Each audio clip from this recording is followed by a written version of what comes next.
Bonjour Claude Moniquet. Bonjour Eva. Merci d'avoir accepté l'invitation de Radio J et d'être avec nous dans ce grand journal. Vous êtes expert en contre-terrorisme et on parle avec vous de ce regain de tension entre Paris et Alger. Regain de tension qui inquiète les soutiens de l'écrivain Boualem Sansal en détention arbitraire en Algérie. Est-ce qu'ils ont raison de s'inquiéter ?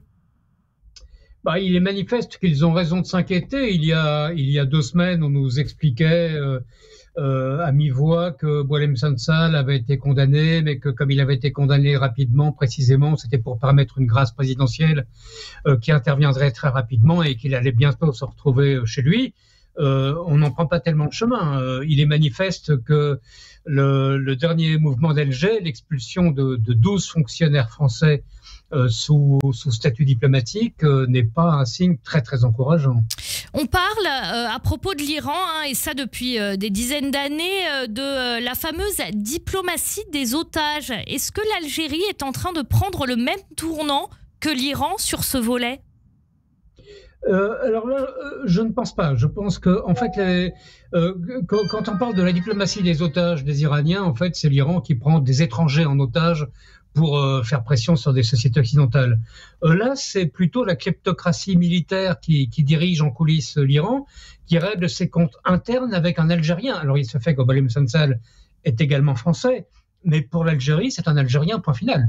Et c'est un problème interne. Il a déplu au pouvoir, il a déplu à Tebboune, il a déplu aux militaires qui, derrière Tebboune, enfin plutôt qui agitent les fils de la marionnette Tebboune.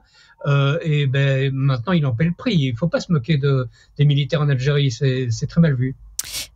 Vous parlez des militaires en Algérie. Pourquoi est-ce que c'est si important pour comprendre ce qui se passe ? Mais parce que l'Algérie s'est construit son indépendance à travers la guerre, bien entendu, et ça a donné au FLN à l'époque, qui était essentiellement une organisation politico-armée, mais armée, ça a donné un statut de grand libérateur du peuple. Et là-dessus, alors il y a eu une très brève période avec le président Ben Bella où l'appareil civil a pris le pouvoir, et puis Ben Bella a été éjecté, et on a eu les militaires qui ont été à peu près sans discontinuer au pouvoir. Jusqu'à relativement récemment, il y a quelques années, ils ont commencé à remettre des civils en première ligne, mais enfin des civils qui sont pieds et poings liés, qui n'ont rien à. C'est un régime militaire. C'est un régime militaire, l'Algérie. L'Algérie est une dictature militaire déguisée. Je dirais même c'est une dictature militaro-mafieuse, parce que l'Algérie, les militaires algériens se remplissent les poches avec des contrats faramineux. L'Algérie, c'est potentiellement le pays le plus riche d'Afrique, avec son gaz et son pétrole, et la population vit quand même dans des conditions qui sont très difficiles, avec l'absence de transport scolaire, il n'y a pas l'eau partout dans certaines villes, etc. Et en revanche, ils trouvent des dizaines de milliards de dollars ou d'euros pour acheter des armements dont ils n'ont pas besoin, parce que personne ne va attaquer l'Algérie.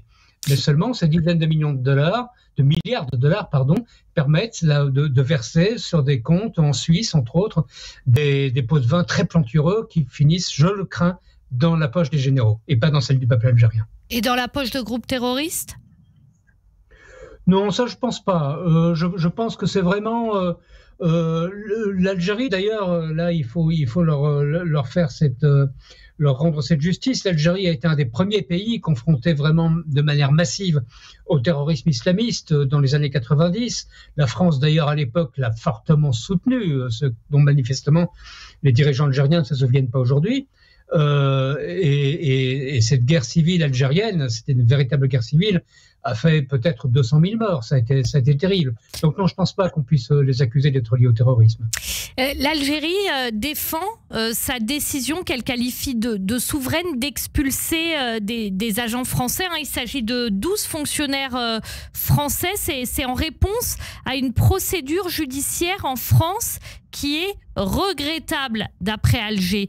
Pourquoi ce choix d'expulser ces fonctionnaires français et en quoi la procédure judiciaire en France serait-elle regrettable ? De quoi s'agit-il ?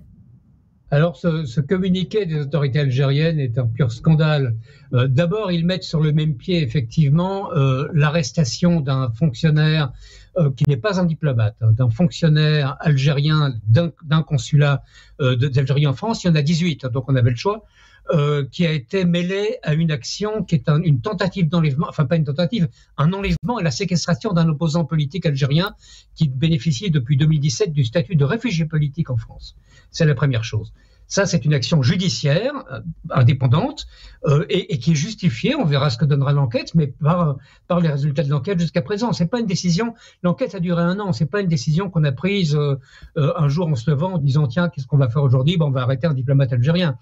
Et eux, comment répondent-ils? En expulsant 12 diplomates, qui sont en fait des fonctionnaires de la DGSI, des policiers et des gendarmes, sous statut diplomatique, eux, et qui sont en Algérie, entre autres, pour coordonner l'action des services français et algériens, entre autres sur le contre-terrorisme, mais aussi pour délivrer des formations aux services algériens. Donc ça n'a rien à voir. Et la deuxième chose qui est scandaleuse dans ce communiqué algérien, ce sont c'est l'agressivité invraisemblable dont ils font preuve face à Bruno Retailleau, ministre de la République, qu'ils accusent grosso modo d'être un pauvre type obsédé par sa haine de l'Algérie.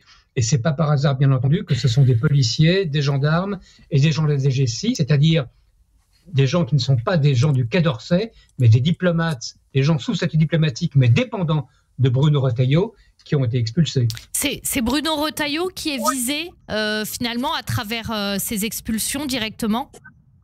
Bruno Retailleau est la bête noire du régime algérien. Alors c'est lui qui est visé, et puis c'est un coup de billard à 3 bandes. En fait, le message, il est très clair, parce qu'ils ne vont pas impressionner Bruno Retailleau, qui d'ailleurs était hier au Maroc, et qui a signé avec le Maroc un accord très avantageux, et pour le Maroc, et pour la France, sur la gestion de l'immigration. Preuve qu'on peut collaborer avec des pays du Maghreb de manière tout à fait sincère et équilibrée. Non, ce qu'ils veulent faire, en fait, c'est faire pression directement sur le chef de l'État.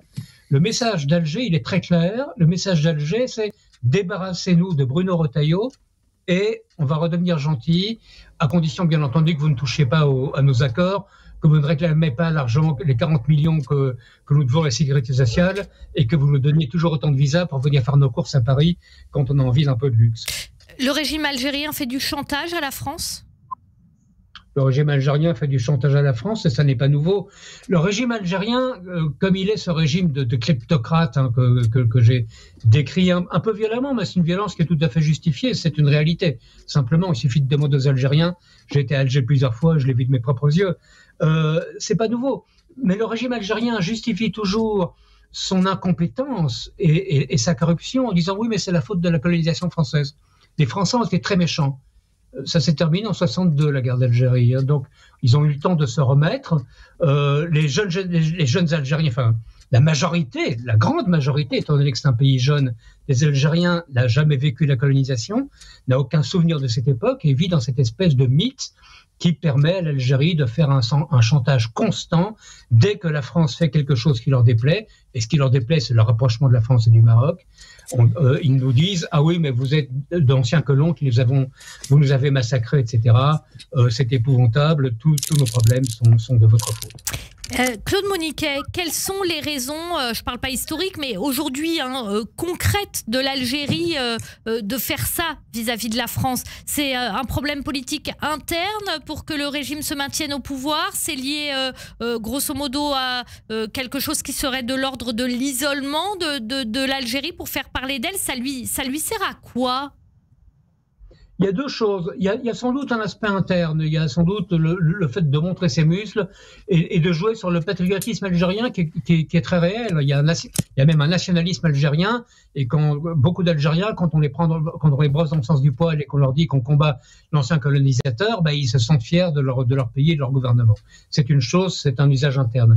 La deuxième, c'est le fait que la France s'est rapprochée du Maroc et la France et l'a répété d'ailleurs pas plus tard que ce matin par la voix de Jean-Noël Barrot, a reconnu que le Sahara, ce que les Algériens appellent le Sahara occidental, le Sahara marocain pour les Marocains, est un territoire marocain et que son navire s'inscrit dans le contexte de la marocanité. Et ça, pour l'Algérie, c'est absolument inaudible et inacceptable, parce que l'Algérie, depuis toujours, depuis 40 ans, soutient un mouvement terroriste et criminel qui est le Polisario, qui est une armée fantoche basée à Tindouf, dans le Sahara algérien, et qui d'ailleurs ne mène plus aucune action militaire. Aujourd'hui, ils sont reconvertis dans les trafics divers et variés, mais il reste une autre marionnette que les militaires algériens agitent régulièrement pour faire peur au Maroc. Merci beaucoup Claude Moniquet d'avoir été avec nous en direct aujourd'hui dans le grand journal sur Radio J. Je rappelle que vous êtes notamment expert en contre-terrorisme. Bon après-midi à vous. Merci beaucoup. Bon après-midi Eva.